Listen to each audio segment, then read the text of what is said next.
नमस्ते, मैं धीरज दायमा। आज कक्षा 12 के लिए हिंदी व्याकरण में जनसंचार माध्यम पढ़ा रही हूँ।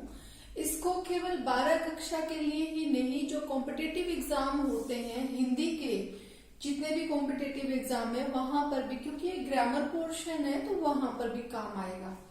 सबसे पहले है जनसंचार। जन मीन्स मनुष्य, लोग, लोगों के बीच में जो संचार होता है। संचार मीन्स संचरण करना, जो बातचीत होती है वो जनसंचार। लोगों के बीच में बातचीत का साधन, माध्यम क्या हो गया, उसके साधन क्या क्या हैं। लोगों के बीच में बातचीत करने के साधन क्या होते हैं।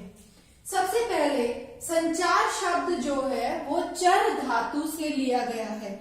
धातु क्या होती है, किसी भी क्रिया के मूल रूप को धातु कहते हैं। क्रिया का मूल रूप धातु कहलाता है। जैसे हमने लिया खाना शब्द, तो खाना शब्द कहाँ से बना, खा शब्द से बना है, खा धातु से बना है, तो ये हो गया खा धातु।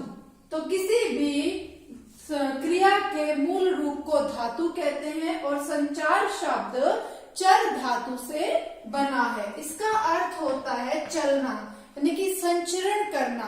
कैसे, एक व्यक्ति की बात को दूसरे तक पहुंचाना, दूसरे के विचारों को स्वयं समझना।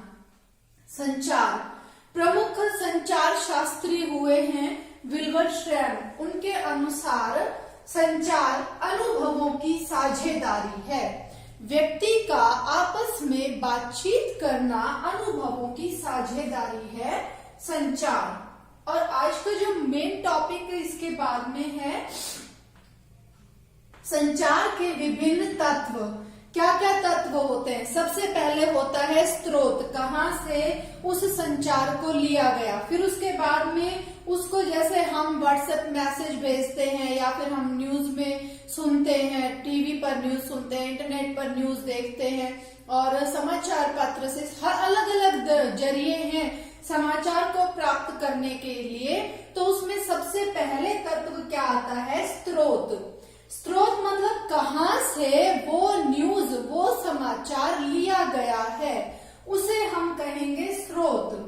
फिर उसके बाद है संचारक। संचारक उस न्यूज को पहुंचाने वाला व्यक्ति, उसे संचारक कहते हैं।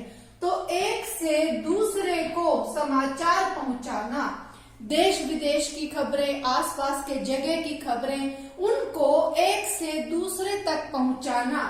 प्राप्त करना स्रोत, पहुंचाने वाला व्यक्ति संचारक। इसके बाद होता है संचार में कोडिंग किया जाता है, एनकोडिंग, कि वो न्यूज को जो छापी जाएगी, जो न्यूज लिखी जाएगी, उसको किस प्रकार से लिखा जाना चाहिए। सबसे पहले कैसी बात हो, उसके बाद कैसा हो, फिर उसके बाद जो समाचार के नियम होते हैं उन्हीं के अनुसार उसे कोड दिया जाता है। उसे कहते हैं कूटीकृत करना, कूट शब्द उसके लिए डालना, जो लोगों को पता है और उनको, जो समाचार देने वाले हैं उनको पता है। नेक्स्ट है संदेश। कोई भी संदेश है, जैसा संदेश है उसी अर्थ में लोगों तक पहुंचाना, उसे कहते हैं समाचार को सही अर्थ में पहुंचाना, लोगों तक पहुंचाना, इसे कहेंगे संदेश। इसके बाद है माध्यम, चैनल। किस चैनल से, किस माध्यम से आप समाचार को पढ़ रहे हैं, आप खबर को पढ़ रहे हैं या किसी के संदेश को प्राप्त कर रहे हैं।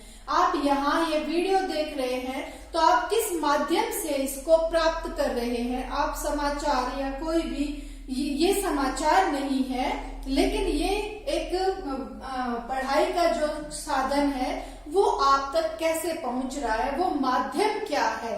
तो इसका माध्यम है इंटरनेट, जैसे टेलीफोन, समाचार पत्र, इंटरनेट, टेलीविजन, फैक्स, ईमेल, बहुत सारे जरिए होते हैं, पम्पलेट्स वगैरह हैं, होर्डिंग्स हैं, वो सभी उस समाचार को दूसरे व्यक्ति तक पहुंचाने का माध्यम होते हैं। नेक्स्ट है प्राप्तकर्ता या रिसीवर। संदेश का ये क्वेश्चन ये याद होने चाहिए, ये हर क्वेश्चन कॉम्पिटिटिव एग्जाम में भी आते हैं। इन्हीं क्वेश्चंस को ही उनमें डाल दिया जाता है। संदेश का अंतिम लक्ष्य, संदेश जिसको प्राप्त होना है उसे कहेंगे प्राप्तकर्ता या रिसीवर।